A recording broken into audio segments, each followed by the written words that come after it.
Hi hello ನಮಸ್ಕಾರ, welcome to Sweety creations. ಇವತ್ತು ನಿಮಗೆ ಸುಲಭವಾದ ರೀತಿಯಲ್ಲಿ ಉಪ್ಪಿಟ್ಟು ಮಾಡಲು ಹೇಳಿಕೊಡುತ್ತಿದ್ದೇನೆ. ಮೊದಲಿಗೆ ಬಾಣಲೆಯನ್ನು ತಗೊಂಡು ರವವನ್ನು ಚೆನ್ನಾಗಿ ಹುರಿಯಬೇಕು.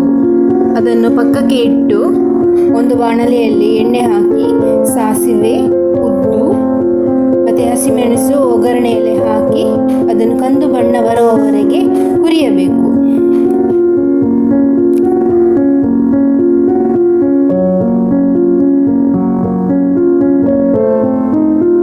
ಒಗ್ಗರಣೆಗೆ 2 ಗ್ಲಾಸ್ ನೀರು ಸೇರಿಸಿ ಚೆನ್ನಾಗಿ ಕುದಿಸಬೇಕು.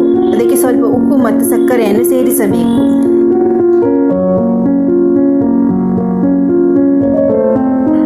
ಉಪ್ಪಿಟ್ಟಿಗೆ ಉಪ್ಪು ಹಾಕುವಾಗ ಸ್ವಲ್ಪ ಹೆಚ್ಚಾಗಿ ಹಾಕಿ. ಉಪ್ಪಿಟ್ಟಿಗೆ ಉಪ್ಪು ಹೆಚ್ಚಾಕುವುದರಿಂದ ಹೆಚ್ಚಿನ ರುಚಿಯನ್ನು ಕೊಡುತ್ತದೆ. ನೀರು ಕುದಿದ ಬಳಿಕ ಅದಕ್ಕೆ ರವೆಯನ್ನು ಸೇರಿಸಿ ಚೆನ್ನಾಗಿ ಕಲಸಬೇಕು. ಗ್ಯಾಸನ್ನು ಮೀಡಿಯಂ ಫ್ಲೇಮಲ್ಲಿ ಇಟ್ಟು ಅದು ನೀರು ಹಾರುವ ತನಕ ರವೆಯನ್ನು ಚೆನ್ನಾಗಿ ಕಲಸುತ್ತಾ ಇರಬೇಕು. ನೀರು ಹಾರಿದ ನಂತರ ಗ್ಯಾಸನ್ನು ಆಫ್ ಮಾಡಿ. ಈಗ ರುಚಿಯಾದ ಉಪ್ಪಿಟ್ಟು ಸವಿಯಲು ಸಿದ್ಧ.